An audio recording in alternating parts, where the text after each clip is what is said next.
Hello বন্ধুরা, এই যে আমার রান্না চলছে। এই যে সয়াবিনের তরকারি, আলু পটল দিয়ে আর করব রুটি।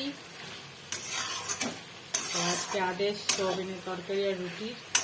কাল থেকে তো এখন এক সপ্তাহ মাংস হবে। মাংসটা ডিমটা হয় না আমাদের বাড়িতে, বাট কালকের দিনটা পুরোই নিরাম, মানে একদম পুরোই একদম টোটাল নিরাম।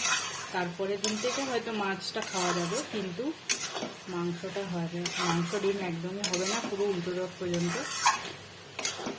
তো চলো বলুন, এই সোয়াবিন টোয়াবিন খেয়ে বেঁচে থাকতে হবে এক সপ্তাহ। জানি না মেয়েদের কী করবো, ওরা তো একদম ভেজ একদম পছন্দই করে না। কী করে যে ওদের সবজি খাওয়াবো সেটাও উঠে যায়। চলো বন্ধুরা, রান্না কমপ্লিট করি। রুটি করব।